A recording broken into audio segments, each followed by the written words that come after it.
Fala galera, tudo bem? Eu sou o pastor Giovanni, eu tenho uma palavra de Deus para o seu coração. Hoje nós estamos falando sobre o livro de Gênesis. E você vai ter uma breve introdução dos principais assuntos relatados no livro do Gênesis, um entendimento maior sobre esse livro tão importante que é o primeiro livro da Bíblia, incluso dentro de um conjunto de 5 escritos de Moisés chamado o Pentateuco. O que significa Gênesis? Qual é o principal assunto do Gênesis, ou do livro do Gênesis? O principal assunto é o livro dos princípios. O livro dos princípios, porque Gênesis significa princípio, início, gênese de todas as coisas. Então o título, Deus começou, é onde Deus começou tudo. A Bíblia não tem início com um argumento em favor da existência de Deus, mas sim com a aceitação de que nossa existência depende de Deus. A Septuaginta, que é a Bíblia que foi traduzida do hebraico para o grego por 70 sábios na cidade de Alexandria, o Farol de Alexandria, a grande biblioteca de Alexandria, que é uma antiga tradução grega do Antigo Testamento, como eu já falei, feita, elaborada, traduzida por esses 70 sábios, intitulou esse primeiro livro como Gênesis, que significa origem, início. Gênesis significa origem. Por isso, o tema principal é o livro dos princípios. Posteriormente, claro, os tradutores da Bíblia, quando começaram a traduzir para outros idiomas, passaram a usar diretamente esse termo em todos os lugares. O título usado nos textos hebraicos simplesmente destaca a primeira palavra, que significa no princípio, tá bom? Ali aparece o Jardim do Éden, aparece uma série, o Jardim do Éden, por exemplo, provavelmente pode ter sido localizado próximo ao rio Tigre, aquela região ali, e é relatado esse jardim no livro do Gênesis. Ele ficaria próximo ali entre o rio Tigres e Eufrates, provavelmente aquela região ali do Iraque, ok? Quem foi o autor e a data aproximada do livro do Gênesis? Como nós já falamos no vídeo anterior sobre o Pentateuco, apesar de o autor de Gênesis não se identificar no próprio livro e de os eventos descritos no texto terem ocorrido quase 3 séculos antes de seu nascimento, tanto o Antigo Testamento como o Novo Testamento atribuem a autoria a Moisés. Você pode ver isso no Êxodo 17:14, número 33:2, Malaquias 4:4, Daniel 9:11 e 13, Neemias 13:1 e no Novo Testamento, Mateus 8:4, Marcos 12:26 e Lucas 16:26, em outros trechos também atribuem a autoria do livro de Gênesis a Moisés, o grande estadista, o grande profeta, o grande legislador de Israel. Então, além disso, a formação escolar de Moisés faz com que ele seja o candidato mais provável também, conforme relata o livro de Atos 7:22. Então, nenhuma razão persuasiva foi oferecida para desafiar a autoria mosaica de Moisés. Estima-se que Moisés escreveu Gênesis aproximadamente entre o ano 1445 e 1405 a.C. Para um esboço biográfico ainda maior de Moisés, você pode ler o livro de Êxodo de 1 a 6 para você conhecer quem foi Moisés. Está lá no Êxodo 1, de 1 a 6. Qual é o cenário, o contexto do livro do Gênesis? O cenário em que o livro do Gênesis se inicia é a eternidade passada, ou mais correto seria os tempos imemoriais passados, porque eternidade é um eterno presente, obviamente, mas muitos usam esse termo eternidade passada, ou seja, antes de o tempo existir. Deus, por um ato voluntário, pela sua palavra divina, chamou toda a criação à existência e a organizou, e por fim soprou a vida em um punhado de barro, modelando-o à sua imagem e fazendo dele Adão. Deus fez com que os seres humanos se tornassem a coroa da sua criação, a imagem e semelhança de Deus. O que em latim significa imago Dei, a imagem de Deus. Isto é, os seres humanos são companheiros que teriam comunhão com ele, com Deus, e glorificariam também o seu nome. Esse é o propósito de Deus, que o homem glorifique a ele e desfrute da sua presença por toda a eternidade. Esse cenário histórico do Gênesis, né, para os primeiros eventos, principalmente do livro de Gênesis, é claramente a Mesopotâmia, né, o que hoje seria o Iraque, entre o rio Tigres e Eufrates. Embora seja difícil apontar com precisão o período em que o livro foi escrito, Israel ouviu Gênesis pela primeira vez antes de atravessar o rio Jordão e adentrar na terra prometida, aproximadamente no ano 1405 a.C.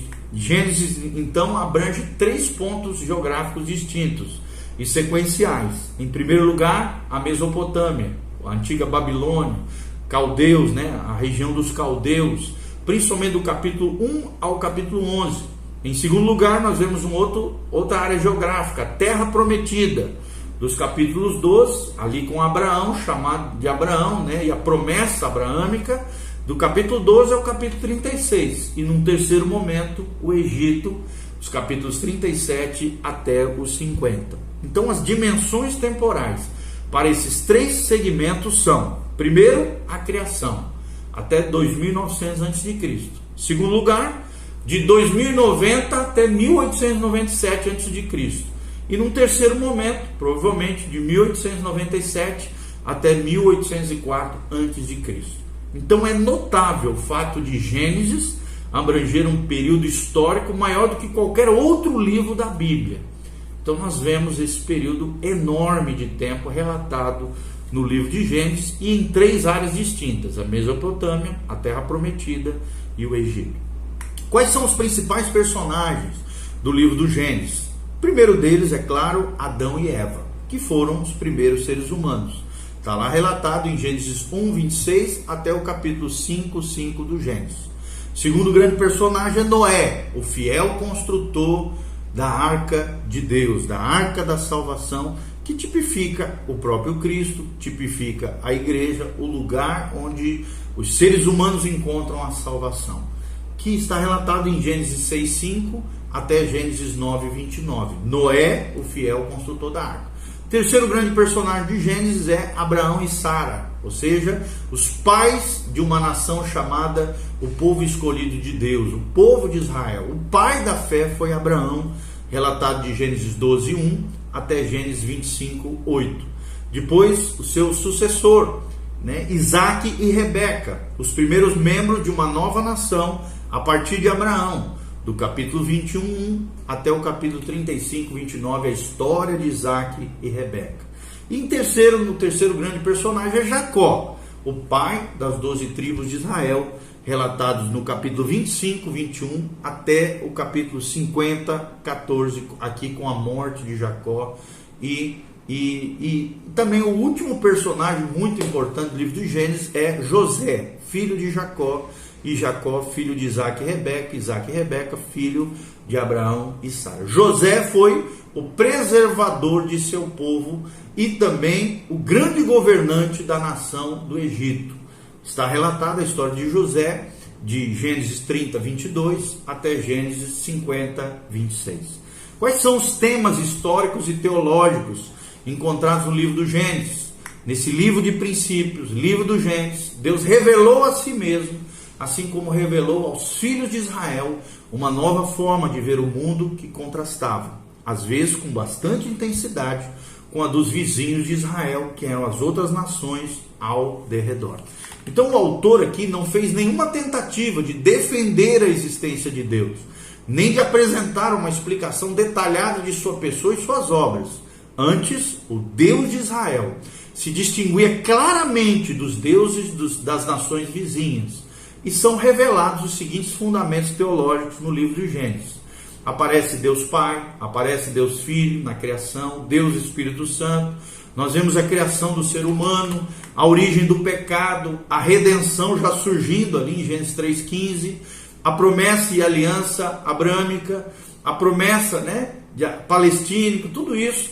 Nós também vemos aqui um outro personagem, Satanás. nós vemos os anjos protegendo aqui o jardim do Éden, nós vemos o reino aqui sendo iniciado, nós vemos a revelação do coração de Deus ao seu povo, o surgimento de Israel, o juízo e a bênção de Deus sobre o seu povo.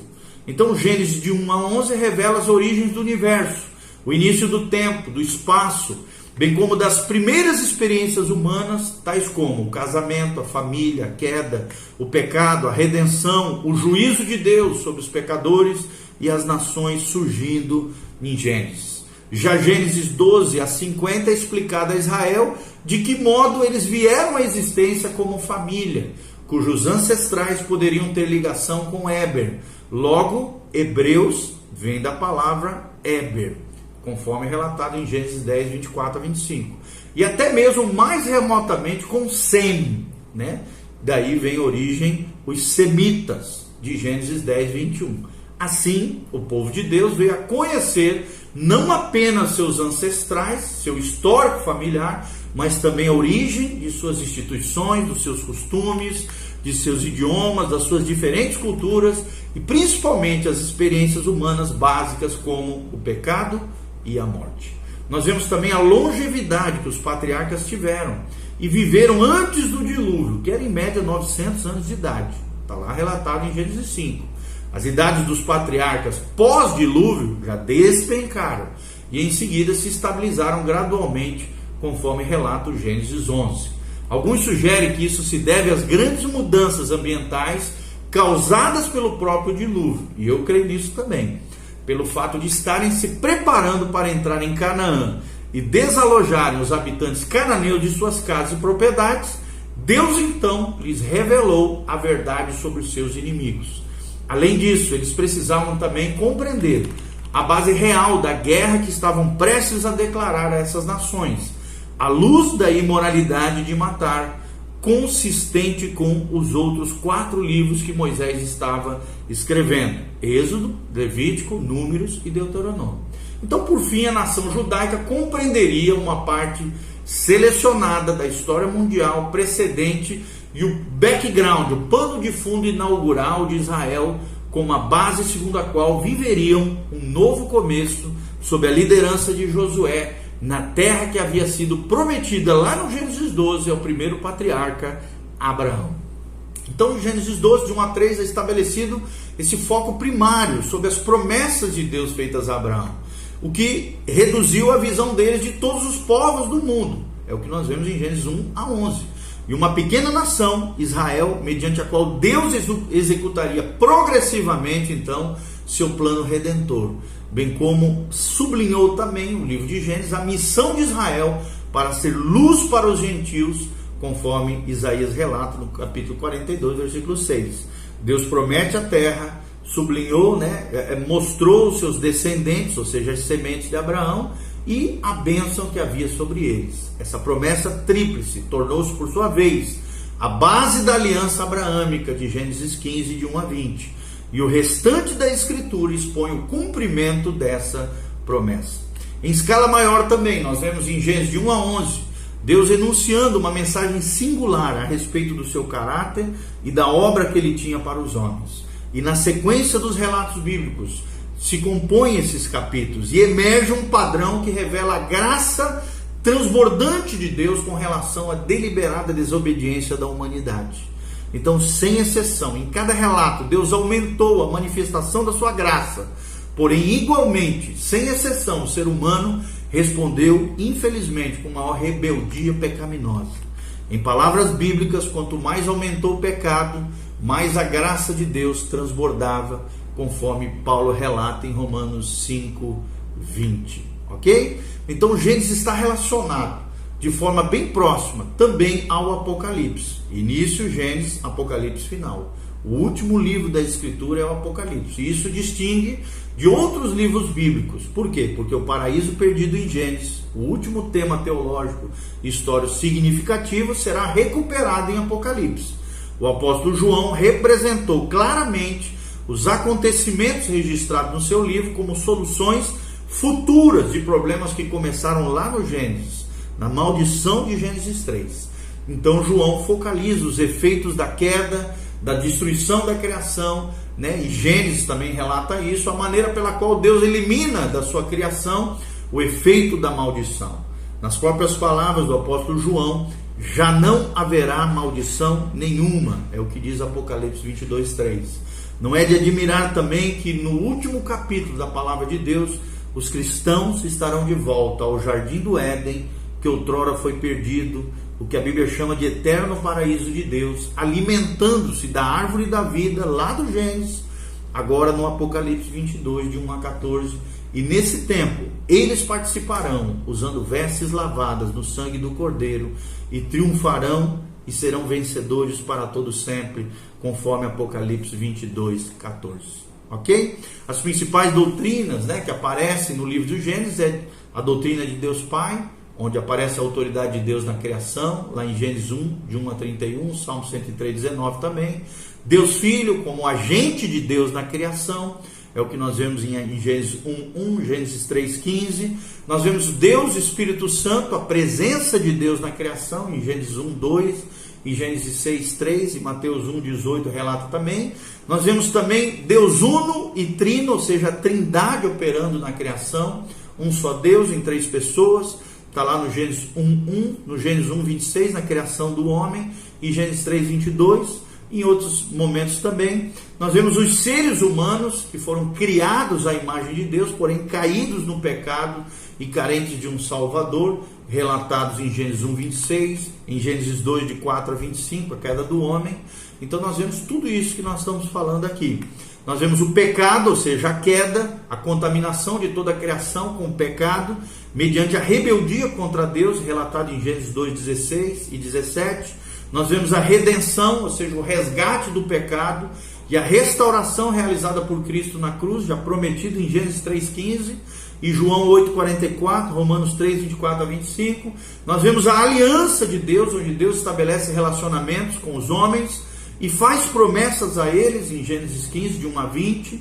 Nós vemos a promessa, ou seja, Deus se compromete com o futuro dos homens, em Gênesis 12, de 1 a 3. Nós vemos Satanás, o primeiro rebelde entre as criaturas de Deus, relatados em Gênesis 3, de 1 a 15, seduzindo o homem para o pecado. Nós vemos os anjos também, seres especiais, criados para servir a Deus, em Gênesis 3, 24.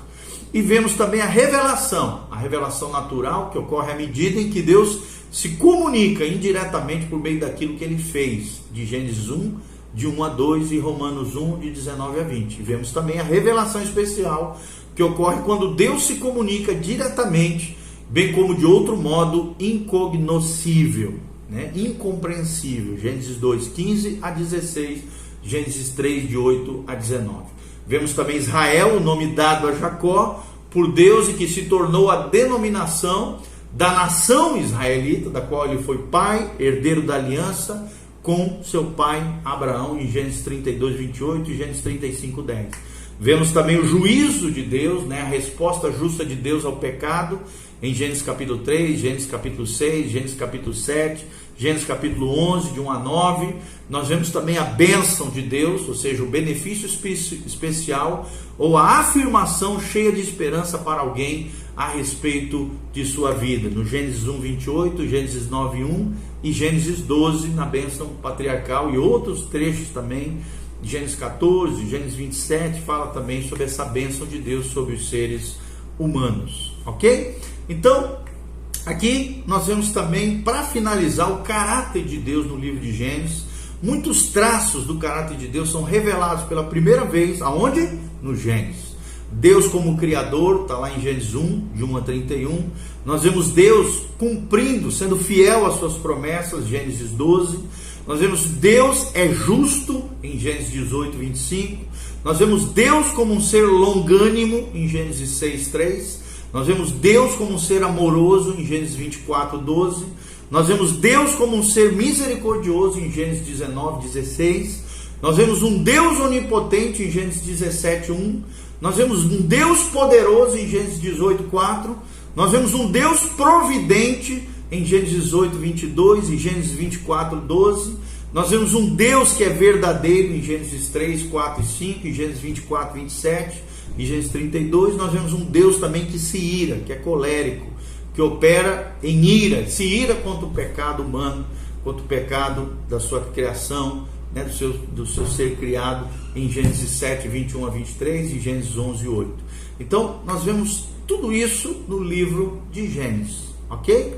Nós vemos Cristo em Gênesis, nós vemos Deus Pai, e nós vemos todas essas questões muito importantes, ok? E Gênesis também é composto de duas seções básicas: a história primitiva, de Gênesis 1 a 11, e depois a história patriarcal, do capítulo 12 a 50. A história primitiva registra 4 eventos principais: a criação, a queda, o dilúvio e a dispersão. A criação de Gênesis 1 a 2, a queda de Gênesis 3 a 5, o dilúvio de Gênesis 6 a 9 e a dispersão do povo pela terra conhecida da época, em Gênesis 10 a 11. 4 grandes homens se destacam na história patriarcal: Abraão, Gênesis 12, Isaac, em Gênesis 21, Jacó, em Gênesis 25, e José, no final, né, de Gênesis 30 a Gênesis 50, 26. E nós vemos, né, a história, a genealogia, tudo isso, né, a criação dos céus e da terra, as gerações dos céus e da terra, as gerações de Adão, nós vemos as gerações de Noé, as gerações de Sem, Cão e Jafé, as gerações de Sem, daí os semitas, a genealogia de Sem até Terá, né? E nós vemos também as gerações de Terá e ali o início do povo de Israel, ok? Nós vemos também as gerações de Ismael, né, como um paralelo ao povo de Israel, as gerações de Isaac como descendente de Abraão, e as gerações de Esaú, de Jacó, e nós terminamos aí então as gerações no livro do Gênesis, ok? Então, até mesmo no dilúvio, né, dos capítulos 6 a 9, os eventos mundiais se concentram ali no Oriente Médio. As populações então vão crescendo consideravelmente após a Torre de Babel do capítulo 11. E nos dias dos patriarcas, cerca de 2150 a.C., o Egito era o poder mundial, e os egípcios já estão, a partir de então, usando papiro e tinta para escrever. Ok? Então aqui uma breve introdução sobre Gênesis.